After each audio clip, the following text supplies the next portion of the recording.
네, 주제는 여러 가지로 얘기할 수 있습니다. 방탕한 아들의 비유, 완전히 자비하신 아버지의 비유, 또 질투하는 형제의 비유 등등등. 근데 저는 여러분들께 한번 오늘 복음을 우리 한번 깊이 한번 바라보자.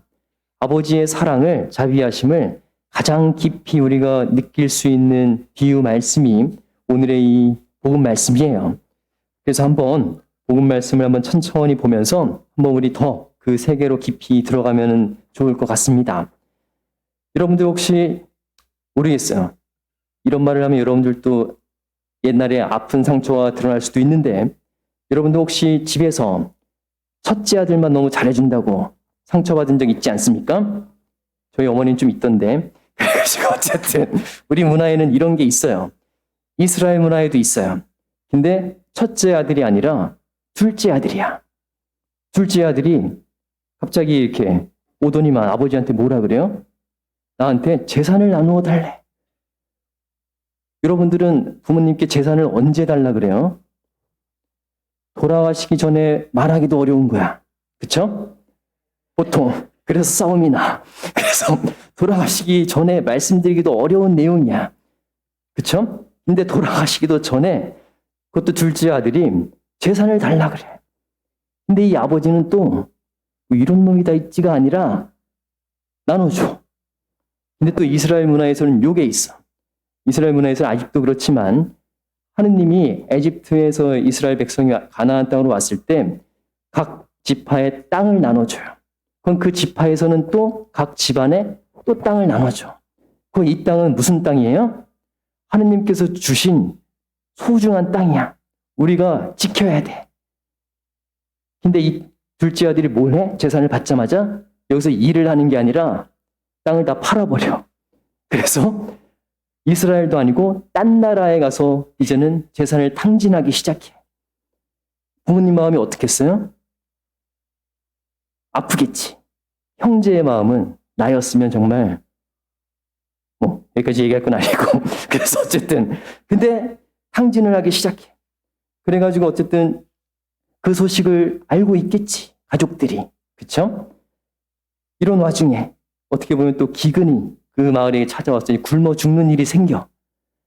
이스라엘 백성들은 돼지고기를 안 먹는 거 알고 계세요?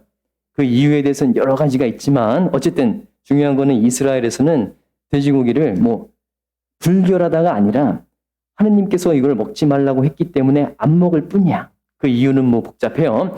근데 어쨌든 이스라엘 백성은 돼지를 키우지 않아. 먹지를 않고. 돼지를 키우는 곳은 이방인의 땅이야. 그러면 어떻게 보면 이 아들은 돼지들이 먹는 음식도 못 먹고 있는 판이 됐어. 근데 이 와중에 아들이 제정신이 들어. 내가 우리 아버지 집에만 있었어도 이렇게 굶어 죽지 않을 텐데. 근데 이 아들이 염치가 없는 놈이었다면 어떻게 했을까? 그냥 슬금슬금 들어왔을 거야. 아버지 하면서 이렇게 슬금슬금 왔을 텐데 정말 다행인 것은 이 아들이 어떻게 해요? 회개를 해. 나는 이제 아버지 아들이라고 불릴 자격이 없다고. 난 그냥 종으로 삼아달라고. 응? 나는 이제 이 집안에 그냥 종으로 삼아달라고. 근데 아버지의 자세를 우리가 볼 필요가 있어. 아들이 오기 전에 이미 아버지가 서 계셔. 아버지의 마음이 어떻겠어요? 이미 소식을 알고 있어. 내 둘째 아들이 어떻게 보면 소중한 땅을 팔아서 이렇게 가긴 했지만 마음이 얼마나 아프겠어. 어떻게 보면 아버지 탓을 하겠지. 내가 잘못 키운 탓이라고 얘기하겠지. 재산을 탕진해.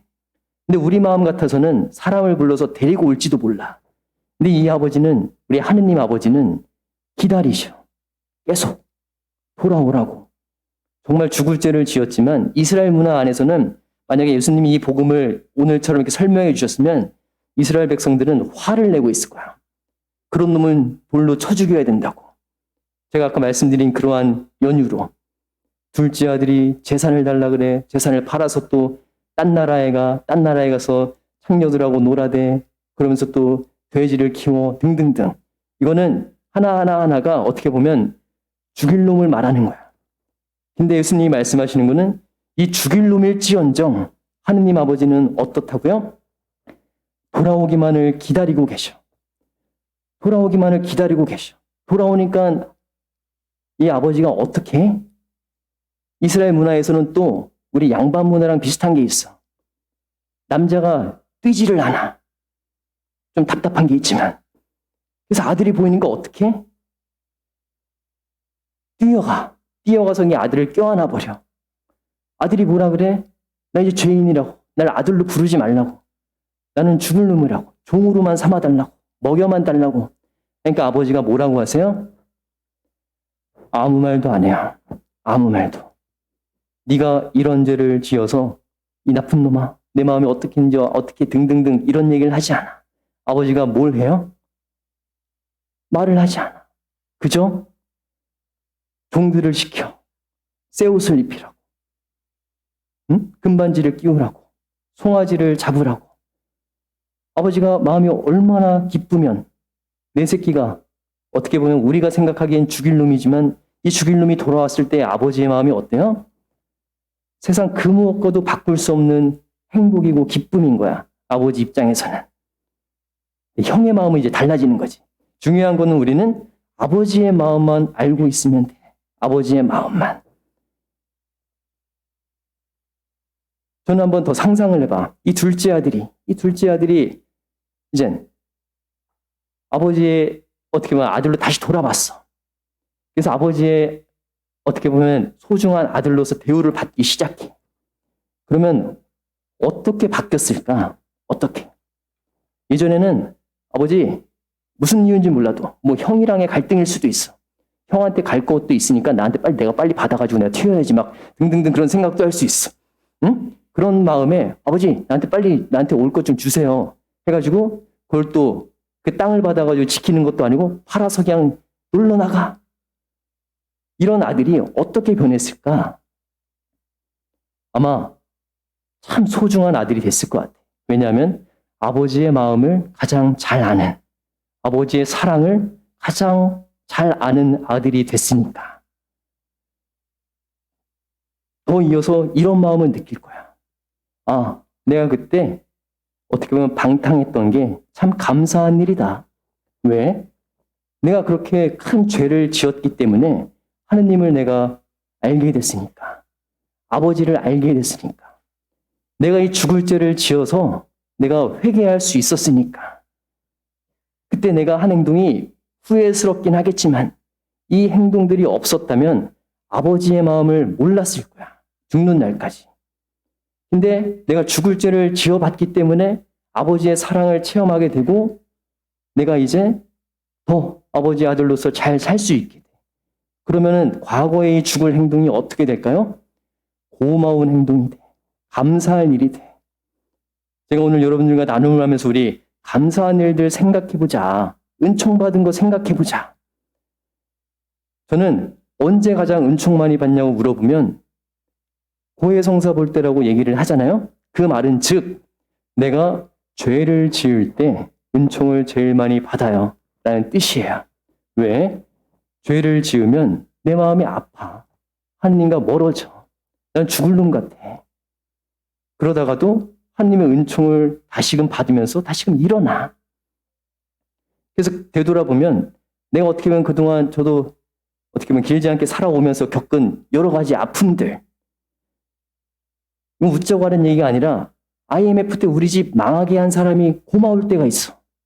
왜냐하면 그 사람 아니었으면 내가 하느님을 안 찾았을 거야. 난 그냥 그대로 살았을 거야. 우리 엄마 아빠가 우리 아버지 돌아가셨어요. 몇 년 전에. 근데 그 일로 인해서 서로 너무 아파하고 이혼까지 고민하고 해서 내가 그때 너무 마음이 안 아팠으면 나 아마 하느님 안 찾았을 거야. 그래서 그때 그 순간이 고마워. 그 고통스러웠던 순간들이 고마워. 우리 집 망하게 하고 아프게 했던 사람이 고마울 때가 있어. 왜냐하면 그 순간들, 그 사람들 때문에 내가 하느님을 찾았고 은총을 받았고 우리 집이 또 회개하게 됐어. 하느님을 찾게 됐어. 그 전까지는 돈돈 하다가 살다 보니 그렇게 됐겠지. 근데 어쨌든 그래요. 그래서 여러분들 여러분들 마음속에 아마 아픈 일들 많을 거야. 하느님 원망하는 일들 많을 거야. 하지만 이것이 기회가 돼야 돼.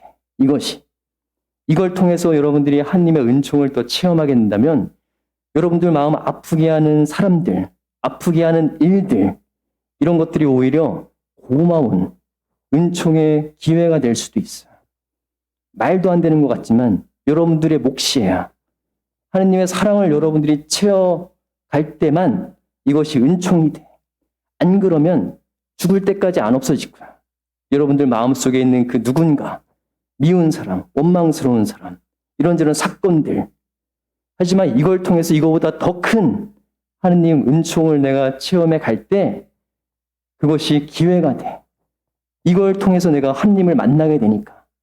중요한 건 여러분들의 선택이에요. 가만히 있는다고 절대로 되지 않아. 오늘 복음 말씀에서도 아버지가 아들을 찾으려고 데리고 오지 않아. 기다리고 계셔. 계속. 돌아만 와다오. 돌아만 와다오. 이유를 묻지 않아. 너의 그 마음으로 충분하니까. 그래서 우리가 할 몫은 뭐예요? 하느님을 찾아가면 되는 거야. 여러분들 몫이에요.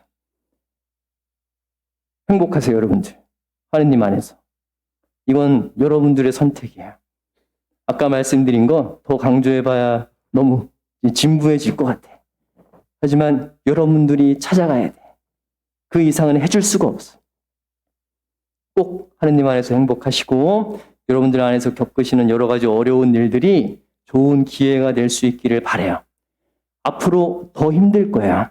코로나 지금 조금 완화됐지만 더 큰 일들이 터질 거예요. 저만의 예상이 아니에요. 저 듣는 바들이 늘 있기 때문에 그래요. 더 힘들고 하느님 원망할 수 있는 그런 일들이 생길 거야. 그러함에도 우리 하느님을 더 열심히 찾고 그 안에서 우리 희망을 잃지 말아야 돼. 제 마음만 잘 이해해 주시고요. 네, 아무쪼록 우리를 향한 우리 하느님 그 마음을 우리 잘 체험해 가면서 여러분들의 이 신앙 여정, 여러분들의 또 삶의 여정 속에서 그 기쁨을 또 평화를 누리시기를 바라봅니다. 잠시 묵상하시겠습니다.